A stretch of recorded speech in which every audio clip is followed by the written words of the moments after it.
right, Celtics win. Celtics late night. I'm joined by How About Them Celtics host Jack Simone. How's it going, my friend? Good.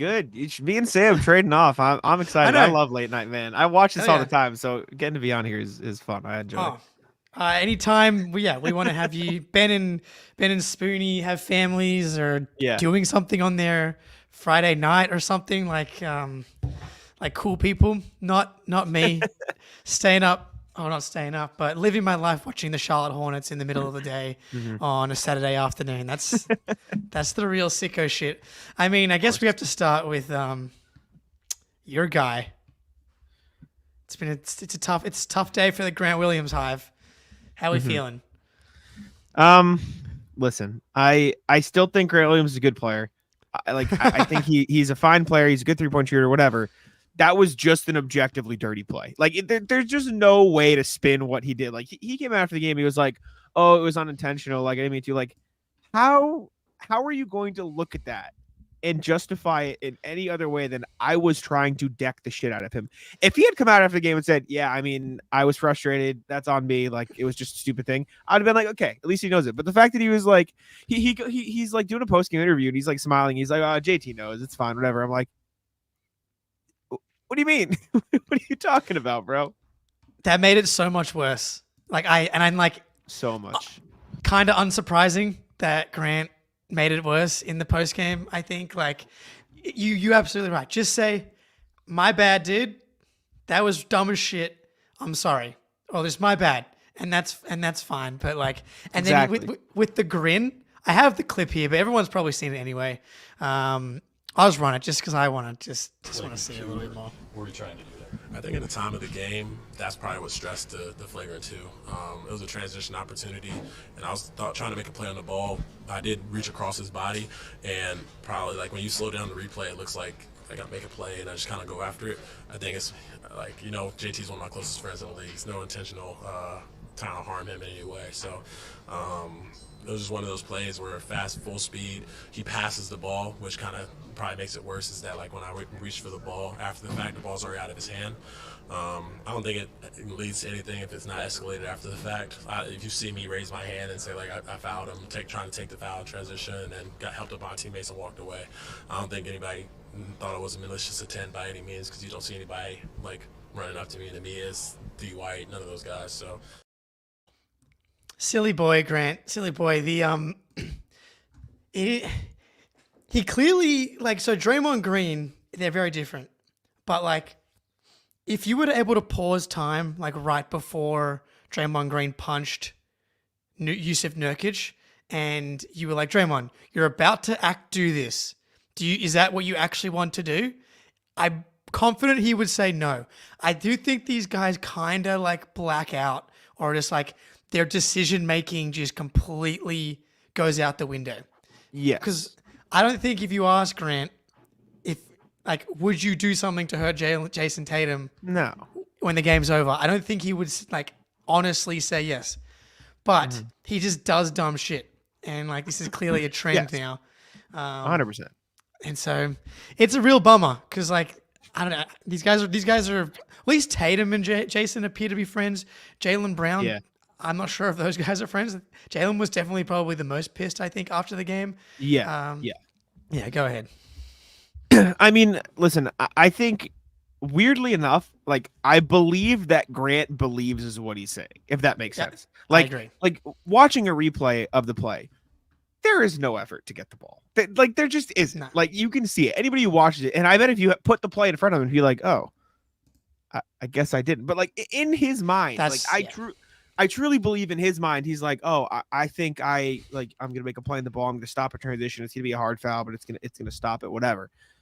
I don't think he meant it to be malicious. I don't think he was trying to do anything. I think him and JT are friends, or were maybe. I don't think he meant to do it, but there's no way to look at the play after the fact and think, "Oh yeah, he didn't mean any harm." No, he was a linebacker. It was like a football play. Like come on. Yeah, Jaylen Brown was definitely the most pissed. We'll run that too, and then we'll wrap up on the Grant thing, I think. Actions speak loud, so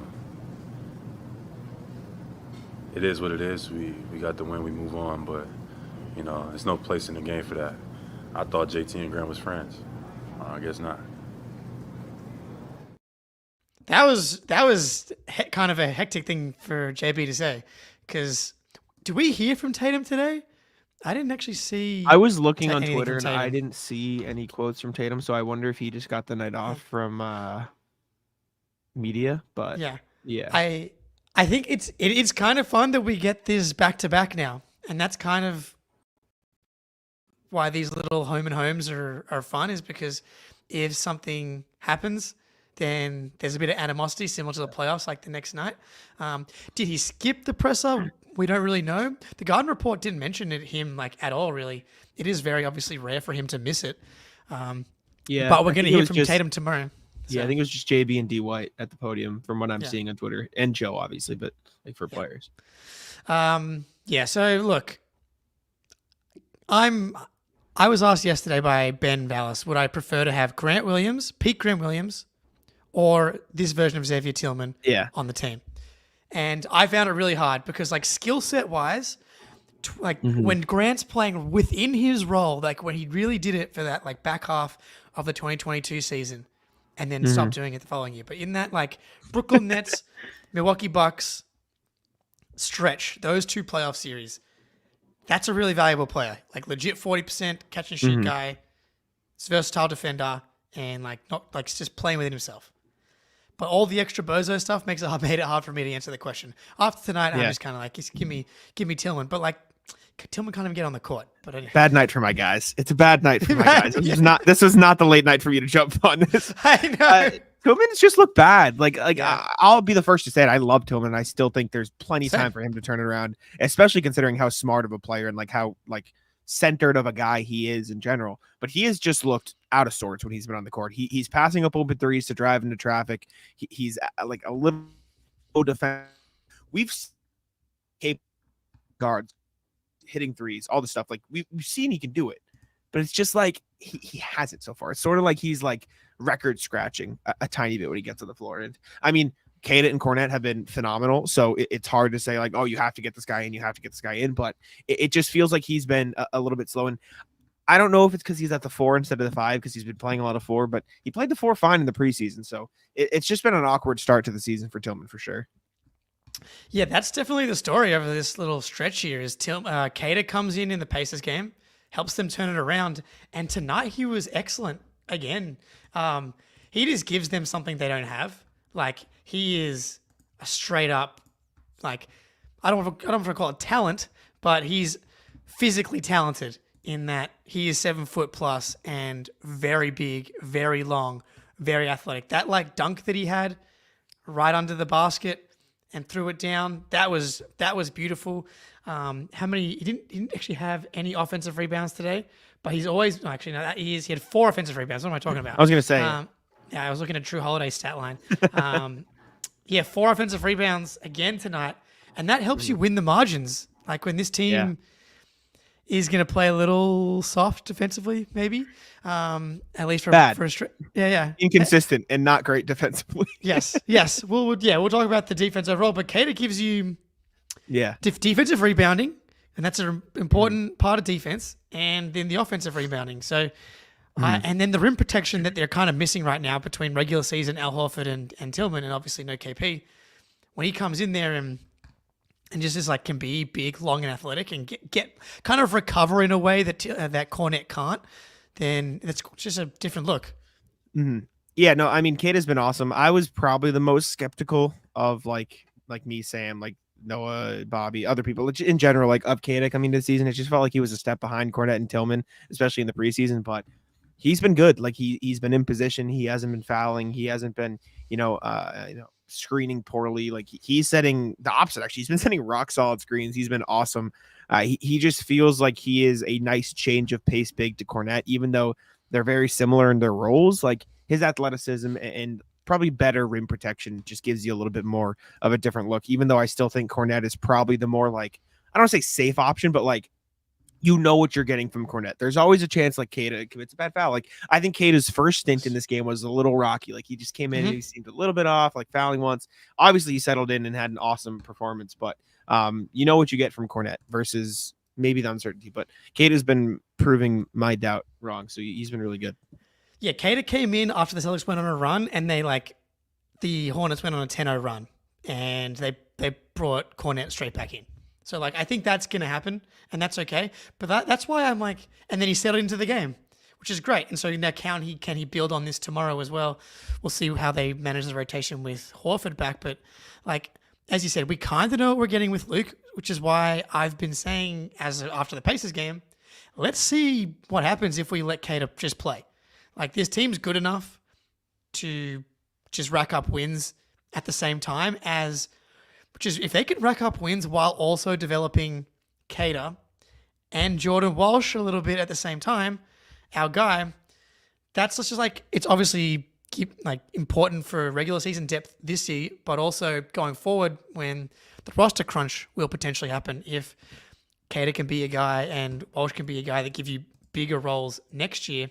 So Cater, I believe in, and then I'm not sure if there's actually something to this, but last year Cater was awesome in the Clippers and the Kings game on the road trip, and Cornet straight after that had his best stretch of the season. So I'm not sure if there's a kick in the pants thing where I'm like, bro, look, you got to start playing like you're 7'2", which he did not do in the Pacers game.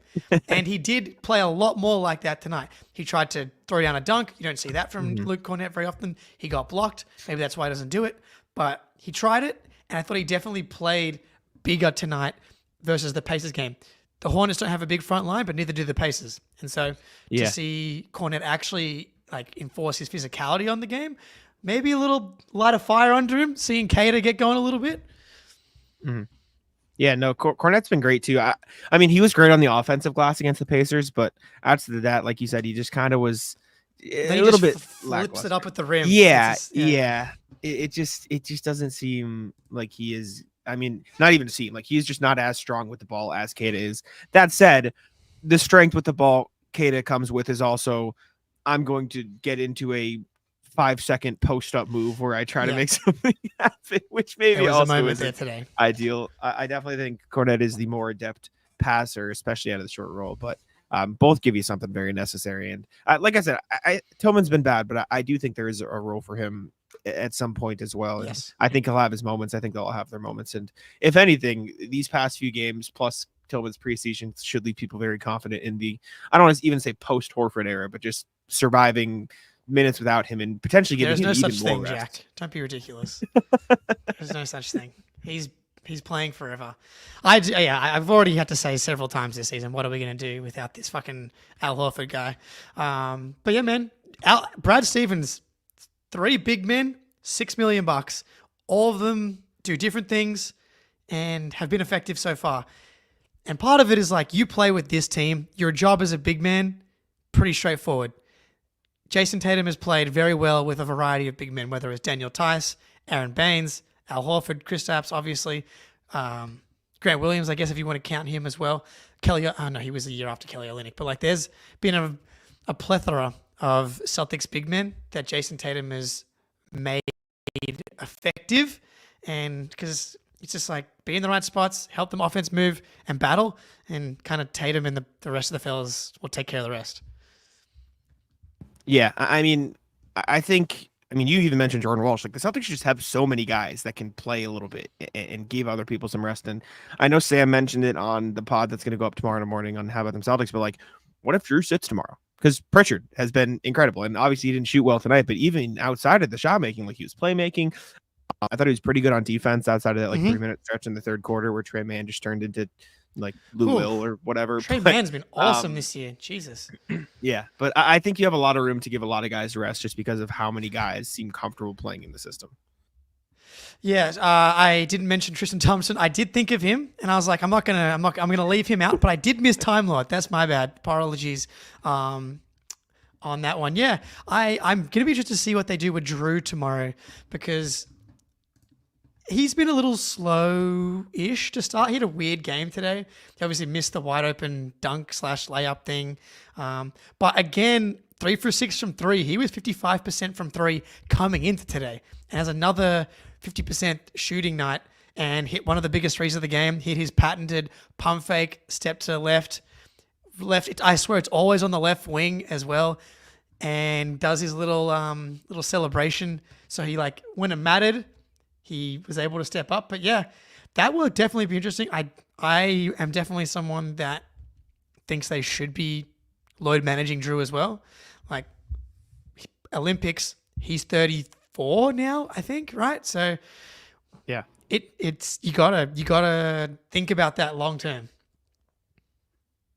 Definitely. And I mean, Drew's going to be Drew. He's going to close games. He's going to be important for the Celtics. Like, he's just going to play that role. But having Pritchard playing like this and being as effective on both ends as he is, like, Pritchard played 27 minutes tonight and he shot 0-5 from 3. And, like, he still played 27 minutes. Like, if he can shoot that poorly and play almost 30 minutes, that means he's probably in a good place, especially considering. And like I was going to say, it's wild to see how far he's come from 2 years ago when he wasn't even in Joe's rotation to now he is just playing huge minutes. He's probably going to finish the season as the 4th leading scorer on the team behind the Jays and D White, right? Like he's probably going to put up more than Drew, more than Al, more than anything. He's doing it right now. And I don't think there's any reason that can't stand up, especially when you consider that Al's probably not going to play a ton of minutes. If he doesn't KP need might to. catch him. KP will get up there. Yeah. When he comes back. But like I said it before the season and I get a stand on it now. I think Pritchard will be firmly in the 6th man of the year race this season. Oh yeah. We missed our chance to really profit off this thing, but Yeah. he is. Last time I checked, he was 2nd in the odds, right behind Malik Monk. So Wow. he's right there, and he's been doing this all last year, even on nights where he hasn't made threes, and it's been awesome to see him catch fire from 3-point land this season because I'm a big believer in him as an elite shooter, not just like a good shooter, as an elite shooter. And obviously to start the year, he was insane. He was kind of due for a night like this. But again, classic, couple of rebounds, 3 assists, 1 turnover, 5 steals for Pritchard today. So he was hounding guys full court. Like he is a classic example of I know you're small. And you're not that athletic. Can you provide value just by being a dog? And like Pritchard is that guy. And so to come in and be 1 for 6, but still be a plus 13, be effective, and just find ways to impact the game is very impressive to me. And that's why he's getting these minutes. He was just that one Pistons game where I was like, why did he only play 19 minutes? That was very weird to me when Joe went to the Cornet Tillman thing. But then since that moment, Joe's been listening to the podcast apparently because he's been playing more Jordan Walsh and he's been playing more Peyton Pritchard. And it's like, why would you not? He's fucking balling. I mean, I remember during Summer League when I was ganged up on when I said that Pritchard's better than TJ McConnell. And I stand on that. And It's close though. I think I feel pretty good about that. I'm going to stand my ground on that one. To me, they're in the same tier at the very least. Like Sure. Okay. Yeah. It's just completely confounding to me that TJ McConnell is able to be as good as he is despite not being able to shoot at all. At all. Not even close. He airballed the wide open top of the key one against the Celtics like 2 days ago. It's like, how are you doing this? I got TJ McConnell we play like pickup on Fridays. Trevor Haas, who writes for Celtics blog, TJ McConnell, he like dribbled under the basket, like had me in circles. That like behind the head. Like I was like, give me a break, man. Come on. Man. Do we have video of this one? Did we delete the tapes? Unfortunately not. I had to guard Kari today though, so I was in trouble. For those of Oh man, I need the live stream of these Celtics media pickup games. Kari also intentionally did this. He stepped on my glasses. Oh no! So they are a little intentionally. No, not intentionally, not unintentionally. Pulled a Grant Williams. Yeah, right. I know they fell off and then. But you gotta get the goggles. Gotta get the goggles for pickup. I have goggles. No idea where they are. I bought them to wear in basketball and lost them before I wore them one time just because I'm a mess. I just don't know where they are. Yeah, dude, you got to get your Kareem Abdul-Jabbar on. Get the goggles going. For real. That's the move. I'll send you some. But what would you do going forward? Let's say on normal nights, everyone's healthy. Everyone's healthy without KP. Are you Horford starting, and then Cornet first big? I'm now someone because I want to see the development of Cater. I'm like, just play. Give me the Cater minutes. Let me see what we can find. I think it depends on the matchup still for me. Like, I think a team like the Pacers, Kata made sense because even if Isaiah Jackson didn't foul out, like that's an athletic big. That's somebody who's probably going to be able to out jump Cornet for rebounds. You probably want that bigger presence down low, and they are so fast paced that the quickness of Kata and the athleticism of Kata probably made more sense. There we go, Mary. If it's like a Mavs, I might go Tillman because, like you saw in the finals, like, if you get a guard that likes to attack matchups like that, it is probably best to go with the big who is going to be able to switch, and you're going to be able to live with that. And then if it's like I'm trying to think of the best example. If it's like a more traditional center, a more, maybe Bobby Portis is a bad example, but Like somebody who's going to try to work. Yeah, somebody who's going to try to work down low, then maybe then you'd probably stick with Cornet just to have that more traditional look. So I think it still does depend on matchup, but with the way Nemish Kid has been playing, I don't think it'd be a bad thing to just go to him. Oh, matchup answer is the correct nuanced answer, but we want to stand on something here, Jack. but yeah, I'll go Cater. I just want to see it, and like I like what Joe's been doing. He's been quick on if things aren't working, or if things go well, he's like trusting someone to keep playing. Like Cater, I was like, is he going to be the first big off the bench, or is it going to be Tillman? It should be Cater. It was Cater. Jordan Walsh. He hasn't done anything awesome, but he was impactful in that Bucks game. Didn't do anything to be like, you shouldn't keep playing, and maybe we'll move to Walsh tonight. Now. Look good tonight. Walsh, okay. I mean, 36% from three in the G League last year across the showcase, everything around, almost 300 attempts, 36% from three. If he can be a 36% from three guy and is knocked down, he's only shooting wide open shots. And so that's all he's going to have to do, or drive the closeout. I would like to see him. He's going to get a moment where he's going to be able to drive a closeout, and he's going to have an attempt to posterize someone, and I need it to convert. But today he knocked down the two big shots. It's good to see. He did. They were, like you said, they were wide open, but you need to make those, and he didn't make them against the Bucks in that first half. It's important he can make them with confidence. Or most important thing, especially after summer league. But he looked good. He only played 6 minutes, but you could tell he made a positive impact when he was out there. Hey man, 6 points a minute from Jordan Walsh. We can work with that type of pretty good agenda right there. We like that. Look, Walsh, I'm a happy man to see him getting this opportunity. I think it's just going to be continuing. And I saw those comments from Walsh that he's almost a little bit surprised. I think Noah was talking to him. And he's like, I don't know. I didn't think I was going to be in the legit rotation immediately, but he is. He definitely still looks a little hesitant, and I totally understand that. Like, first real NBA minutes, doesn't want to step on anyone's toes, and I think that the confidence will come as long as he keeps getting to play. So, and there's going to be a night where maybe it's tomorrow. Maybe Drew is out. They're definitely easing Hauser back in. There's going to be a night where he gets to play. It's going to be the night when he gets to play 15 minutes. When he actually gets in the flow, someone fouls him, he gets to go to the free throw line, or he gets another offensive rebound, and he's just going to build a little bit of juice, build a little confidence, and that's what I'm excited to see. What does it even look like? I'm realistic enough to be, I'm not 100% confident it's going to go perfect, but I just want to see what happens when he gets a little flow going. Yeah, he looks comfortable, man. I mean, he looked good in that preseason when he was playing in a role that seemed more defined to what he could play in the regular season. I know I could wear contacts. I haven't gotten them yet. And I wish I was 7 feet tall. Trust me, I'm not.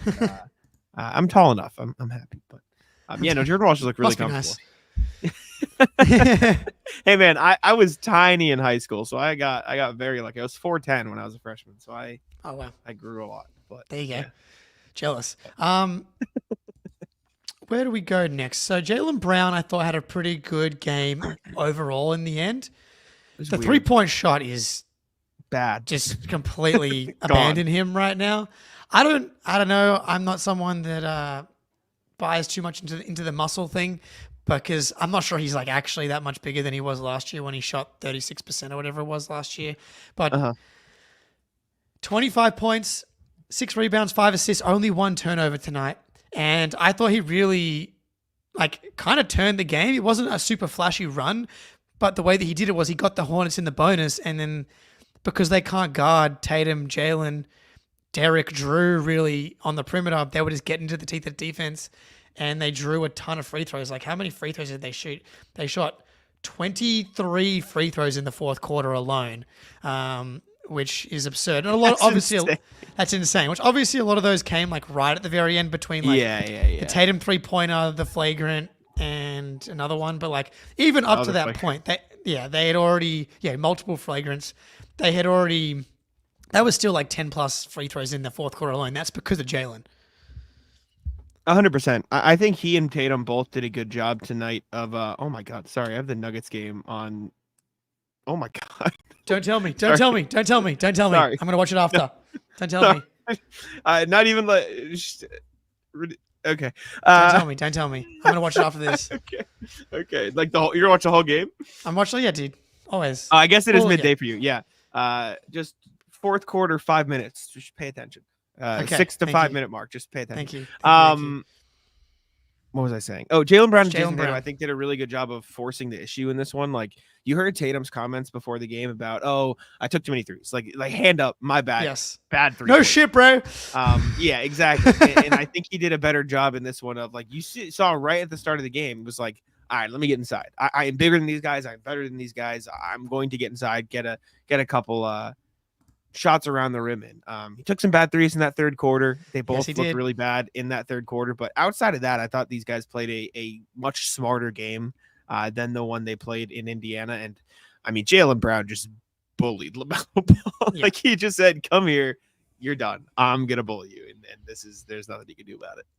Yeah, this may be the most like seal plenty team in the NBA between LaMelo, Seth Curry, Trey Mann, even Josh Green. Like, my guy, he just can't guard the Jays at all. And and so there's just so many guys to pick on. But like getting LaMelo into foul trouble and then out of the game was kind of a big deal because I'm not sure LaMelo Ball's a winning player, but there are nights where he's going to just go absolutely nuts. I mean, he's going to try and go nuts every single night. And he was doing it. To be his teammate. I would hate to be Lamelo Ball's teammate. He's both a tough watch and an electric watch at the same time. On offense, it's like he does some of the craziest shit, like one-legged fadeaway 32-footers that are just end of the shot clock. Like had to heave it up. I thought that was going to go in. I thought it was going to go in. It was 100. Yeah. I don't know how Charles Lee deals with it. Like. Lamelo Ball is objectively a talented basketball player. He just is. He's a phenomenal shot maker, an amazing playmaker, whatever. But he's a horrific defender. And he has what seems to be a terrible attitude in general towards the game. I don't envy Charles Lee at all. No. And it's quite interesting because like Lonzo doesn't seem to be like this at all. Lonzo was like a very guard everybody. Normal guy. Yeah, Lonzo's like way more normal and defends like kind of epitomizes like playing the right way when Lonzo was healthy before he got injured. And LaMelo, I don't know if it's a youngest kid thing or something like that, but it also might just be because LaMelo is born with the gift to shoot from half court and make those shots. Yeah. So, and he was empowered to just do whatever he wanted from a very young age. Even just like the off the court stuff. Like remember last year when he like was speeding out of Spectrum Center and ran over someone's foot? Like, I'm sorry, maybe I'm like completely misreading it, but Lonzo just seems like I'm just a normal guy, want to play basketball, very respectful, very normal. And LaMelo is like, is it like youngest child syndrome? Like I don't get it. It is crazy. Yeah. Like, so he has 31 points on 25 shots, like pretty, like not insane efficiency, but like still 48% from the field, 5 from 14 from 3, one of which includes that like shot clock, but like one. So pretty fucking efficient. Obviously the turnovers, but he was also a team worst -17. Like I just don't think he's a winning player at all. And someone asked me in the playback, like, would you rather have Trae Young or LaMelo Ball? That's what I was just gonna bring up, and I think Trae Young. I think Trae Young is. I think so too. I think Trae Young ceiling's higher with LaMelo. I think like there's a universe that exists somewhere. I'm not sure if it's gonna be this universe, but the 6'7" dude, just like somewhere, one of the universes be a good guards defender. A little bit. Yeah, no question. Like he has a body to potentially put on some muscle and be a better defender. I think Trae Young's a better player.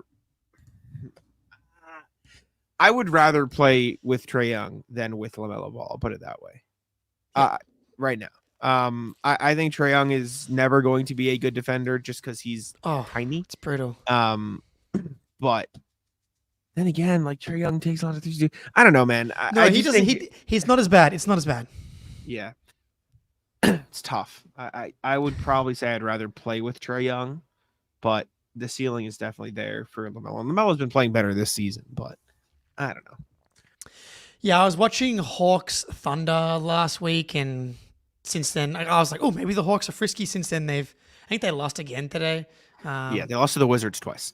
I know they lost to the Wizards twice, and I think they lost to someone not awesome today. You know who's frisky? The Nets. What is up? They're like a competent team. Like all right. I called it. Hey, good for you, man. They lose. They lost to the Hawks. Lost to the Kings. At least it was close. And what did Trae Young have? Yeah, 25, 5, and 12 assists. So but my point is Trae Young, even though I think he actually tries harder than LaMelo on defense, but he needs to get on the Peyton Pritchard weights program, dude. He's just too small. It's not just the height. He's got to put on 20 pounds or something. Do you think these guys putting on muscle would hurt their jump shot? Because I think that happened with Tatum a little bit. Genuinely, I think the muscle affected the shot. Really? Well, he shot 38% from 3 last year.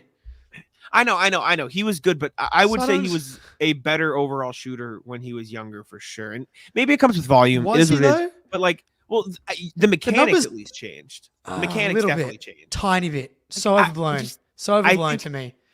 Okay. Steph Curry got way bigger. Steph Curry is so much bigger.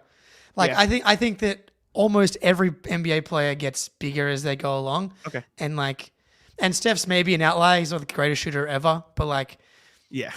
So that could be part of it too. But I don't know, man. I don't know. Did the muscle only affect Tatum in the playoffs, but not in the regular season? I think the mechanics maybe changed, but that because of the muscle though. He's not he's not jacked. He's definitely way bigger, but he's not like Jaylen has a much better case for are we concerned muscle wise, and I'm personally not. I just think that LeBron's having the best 2-year shooting stretch of his career, and he's never been more jacked in his life either. It's true. So yeah, okay. No, you make a good point. I don't buy it. Sorry. No, I got you. That's fair. It's it's something that is talked about. Well, we're trying to figure it out. I wrote the Ken Tatum shoot thing in the off season, and I was like, I don't think so. Tatum had a funny game. Good for the agenda today, personally. Obviously, it'd be so awesome if Tatum won MVP. I'm not sure I'll actually see it. He could backdoor his way into it if Shai and Luka have not had good starts to the season, and the Nuggets might not be good enough, and the Bucks won't be good enough, and Embiid won't play enough games. AD though is but they I'm not sure. They might not be good. AD and Tatum are the two guys that have jumped into the MVP through 6 games that didn't expect. So I don't think Tatum will win it because I think he's just not that type of usage guy. But I don't think so either. But he did have another game today where he had 34 points on 66% true shooting, and so I didn't even think he really played that well tonight. I thought he was good, not great. All right. He was fine. Yeah. But that's just Tatum now. His floor is so high that yeah, he was all right. 30, 12, and 5, something or whatever he put up. 32, 11, 3 assists with 3 steals and a block. I will say I think he's playing the best defense of anybody on the team. I think he's my pick. And that's not saying a ton because I think everyone's playing below their ceiling, but he to me has been the best defender pretty easily. Interesting. Well, because I've seen I feel like he's almost been bad at times. I forget which everyone's been bad at times. Yeah. It was. I forget which game it was. It was a few games ago. I think it was the Pistons and Bucks games back to back, and then the Pacers game. In the Pistons and Bucks games, it felt like he was biting a lot of pump fakes and just going past the 3-point line, going past guys, and also just almost he was good in the Bucks game though. He was good in the Bucks game, but then guarding Lopez, guarding Bobby Portis. He was guarding. Yes, he got the block, very versatile. Got the block on Dame. My biggest frustration with Tatum is, and I get that you don't want to pick up fouls, but the refusal to contest in transition pisses me off. Sure. Because everybody else on the Celtics does it. Jaylen does it. Derek White does it. And I get it. You don't want Jason Tatum to pick up unnecessary fouls. But dude, you're 6'10", giant wingspan, objectively a great defender. You could like if whoever it was like if Dame is going up in transition for a layup, just block him. Just like come on, give me something. Like I think he could be like a menace in transition. And So I agree. Backs away. Couldn't agree. Couldn't agree more. He is a very good defender in the regular season. It's very niche criticism. But. Correct. Because I do agree that those things that is frustrating. I don't think that is descriptive of how his overall defense has been this season. Yes. And also I think the thing with Tatum is there might be the biggest gap with him actually the answer is Horford, but the young guys, the gap between regular season them and postseason them, Tatum's defense in the regular season versus Tatum's defense in the postseason has the biggest gap to me, like pretty easily. Drew also had a case as well, but Tatum to me is like you think it gets better or worse? Yes, way better. I think it's like a different. Okay, I think he's a completely different animal in the postseason. He's a monster. Postseason. Yeah, he's like that Cavs series when he was like on Mobley half the time. And like, he's a beast for sure. So like, I think that maybe is a part of it too, because it's like what he can do defensively, and so when you see him kind of in cruise control on both ends, really, but defensively is what we're talking about. I can see that. I just think everyone's been struggling defensively, even Derek. Like Derek, is bad man. I don't get it. Yeah, statistically, it's still 12th on the year, but that's obviously that's crazy. I know. Like they ended up holding the Hornets because they've cranked it at times. They've cranked it. Fourth quarter against the Pistons. They cranked it in the second half against the Bucks. They did it again tonight, kind of. I didn't really feel it because I think it was like so in stop-starty. Yeah. It feels like teams are getting way too many easy looks in the paint. Just way too many easy looks in the paint. But also like if you're gonna do that, you need to stop the 3-point shot. And it still feels like teams are getting decent 3-point looks. And I get there's an element to like tough. Yeah. And I get there's an element to players are going to make tough shots. Like Miles McBride on opening night, Dame made some tough shots. Lamelo made some tough shots. It is what it is. But like Tijan Salon or whoever the rookie, all three of his or X amount of his looks wide open. Like and I get it. There's a part of it where it's like, okay, Joe Mazzulla is okay letting these people shoot. Okay, letting these people shoot. Like that's always been a thing, and I get it. But just like tighten up, being blown by pressure. The bigs, and then those guys are having to close that on 3-point shooters because whoever it is getting going way too far beyond the 3-point line to contest. Transition hasn't been rotations haven't been as crisp. It just feels like they could tighten the screws a bit more than they have so far. Oh, they absolutely can, and they will eventually. I'm like, do they need to? It's like in the moment. Do they cruise until the playoffs? Like is yeah.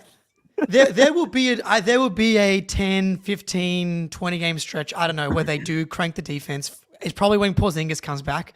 That's my guess, is because Porzingis is going to give them a crazy jolt and they're going to go like nuts for a little while. But like, I don't want Drew Holiday busting his ass in the regular season.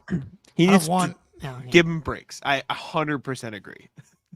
Yeah, and I think maybe I'm coming off a little negative right now, maybe in the chat. Like, I'm not worried at all. Like, yes. I'm just like, I don't want them busting. I don't want their defense to be top 2 right now. Like, I mean, I do when I'm watching them because I get frustrated when they're giving up 67 points in the first half. But like, I don't. Now that I can sit here, I'm like, I don't need them playing elite defense. Let your offense carry you, because that's what they're doing right now. They're playing like good enough defense. And they're just so talented. I mean, they have the best. Yeah, they have the best offense in the league right now. It's still ahead of the Cavs by a full point on offensive rating, which is Cavs won again tonight, 6-0.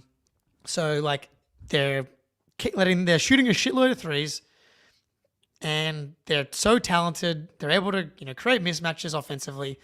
It's almost kind of like we talked about this the other day, like. Kind of like the first 25 games of the 2022-2023 season when Joe Mazzulla first took over, when they went like 20-5, but it was all driven by like insanely hot shooting, and you kind of knew that it might come back down to earth at some point. The difference is now they've been through a lot as a team. Mazzulla's third year. Offensively, they're just a lot better. It's not just like jack and threes. They know how to, like the Derek White Tatum 2-man game is the crunch time offense now, both in the Pacers game and tonight. And they just like whoever's got the seal, they just hunt that person, and it's whether it's Derek or Tatum, they attack and they find a good shot. It's so much better than it was 2 years ago. It just feels like they know exactly what it takes for them to win every game, and they're not going to do any more than that. Even the Pacers game, it felt like they were like, all right, we know what we can do. Yeah. We can coast along a little bit. And then obviously they came back to bite them because they let the rope go too much. But they still almost won that game. Like, they still almost came back. They still almost won. And it took a career high threes for Siakam for the Pacers to get away. And then, listen, Celtics were never going 82-0. I still think they could win more than they won last year, but it is very clear that they are like, we know what it takes. We want to have a great regular season. We want to keep the standard up, but I have a very, not even sneaking suspicion. Once the playoffs come around, I expect them to be like, all right, we're ready. Yeah, the switch only works in two scenarios. One, have you won a title? Have you been a team that is incredibly battle tested? These guys have been through, you fucking name it, dude. Like, I went through and added up all of the playoff games between like all of the contenders, and the Celtics have like 40% more playoff games played than like the next closest, and the next closest are the Lakers and the Warriors because they have LeBron and Steph and stuff like, and so it's like they have so much experience. And the only other example where the switch works is if you have LeBron James. So they have the defending title, they have all the experience, and just easing their way in, and they fucking won tonight again, like kind of easily. Like, it got close-ish in the second half, but the Hornets never took the lead in this game in the second half. No. And even before all the Grant Williams shit, they were up 9. They were essentially pulling away at that point anyway. And that was the trend at the back half of last year, and it's been the trend so far to start. You just want to the Pacers are an example of a team that if you do fuck around, they can really, like, they can build a 20+ point lead like, so quickly, and so that's when that burns you. But yeah, so obviously you have the Hornets tomorrow and the Hawks after that. Two teams where this coasting strategy probably continues to work. Ideally. That would definitely be ideal. I mean, I think the Hornets game tomorrow is going to be fun just because I don't know if bad blood's the right term, but after everything that happened tonight, you're probably going to see some interesting reactions. Grant Williams also after the game said that he made a bunch of wings. I know, for his former teammates were going to come over, and he goes, "I don't think we're going to have many wings tonight." Yeah, hopefully Grant eats too many wings. I'm excited for the juice, and I like the strategy of Horford on the second half of the back-to-backs. I think I've said that already. So Horford's gonna come in on some rest, feeling fresh. Horford's pissed about the Grant thing. He's gonna be ready to go. So does someone deck Grant tomorrow, do you think? Who would it be? Jaylen. That's the issue. Yes, but you can't waste Jaylen can't leave the game. You know what I'm saying? Like, sure. What if they just they throw Baylor Shireman? Oh yeah, now you're talking. Go, hey Baylor, go beat his ass. Yeah. Go get him. Exactly. This is the Celtics fans would literally love you forever. Go in there and put the shoulder into Grant Williams. That'd be so funny. Yeah. So we'll see what happens tomorrow. Are you concerned about the Hauser injury? Yes and no. I mean, you don't want it to linger on for too long, but the way they're talking about it, he sounds it's like something they'll continue to deal with. He looked fine in this one. It does seem like he is like having to play shorter stints, which sucks. If it goes on to like for the rest of the month, maybe I don't know. I want to give it some leeway just because it feels like it is a very much day-to-day thing. The fact that he's playing with it probably means that it's not too bad. So it's definitely not ideal, but I think I'm not too worried right now. Joe Mazzulla is a good answer, Ben. I mean, man, if you want to bring back fighting, that's one way to do it, is get Joe Mazzulla on the court. Oh my God. I mean, I didn't even mention this. That's the maddest I've seen Joe Mazzulla ever was today. Oh yeah. He went psycho mode, which is awesome. I enjoyed it.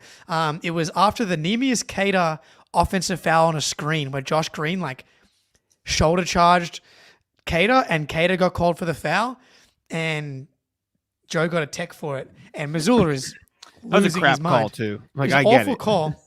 Awful call. And this was actually Celtics were up 8 minutes to go. Technical foul. Lamelo missed it. Yeah. And this is twice in 3 games where Joe Mazur getting a technical. Cause versus causation, I'm not sure. Against the Bucks, he got a technical. They went on a run. Technical against the Hornets, went on a run. Are they connected? I don't know, but the chaos creator, I don't know. There might be something to it. I like it. I like fired up Joe. My favorite is Tony Dobbins, who is just like the most stone-faced person I've ever seen in my life. Dude got his ring, didn't smile. Like, it's baffling to me. Like, I don't get it. Yeah, dude. So and Tony Dobbins was like, shit, man. I got to legit hold Joe back. I love that our coach is a black belt in jiu-jitsu and would win in a fight against most of these players and coaches. But yeah, man, I don't have too much else tonight. Again, game against the Hornets. Thank you, Grant Williams, I guess, for a bit of content. But I'm kind of like in a fuck you, Grant, state of mind. I wrote now. 3 articles about it, so thank you very much. Yeah, there we go. I think we had this quote from Derek White's dad today. Don't let the door hit you on Twitter today, which I think encapsulates the sentiment. But yeah, man, we've got another game tomorrow. I think that actually could help with the juice. Let's try and get this thing to 6-1. Oh, very important. 2 things. 1, go watch underrated plays on the First of 4 YouTube. Hell yeah. It's the best content we really do. It's fantastic. So go watch it, like it. And then, of course, subscribe to How About Them Celtics podcast. They'll have their show coming out in the morning. Jack, anything to plug? Anything else? Not really. My writing work is at hardwarehoudini.com. And Rivens, I am such a terrible guitar player. I'm just trying to teach myself, so I will not be playing any tunes. Hell yeah. I love it. It's a bit of a move, you know, put the guitar in the background. Everyone thinks you know how to play a little bit. Exactly. All right.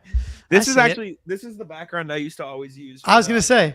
For stuff, but I moved, obviously. I'm in the city now, but it is like this is the entire, like, there's just not enough space to put it up. Like, this is the door out of my room, but there's like no space to put a screen, so I just have to.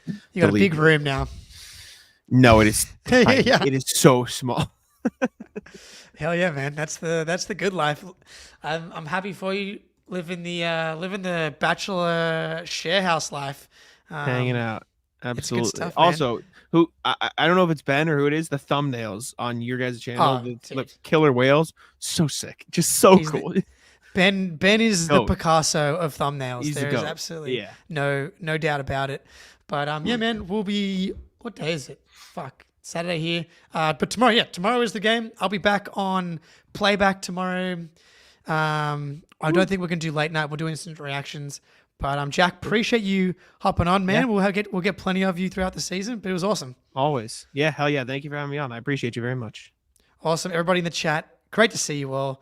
See you tomorrow. Celtics roll. Let's go.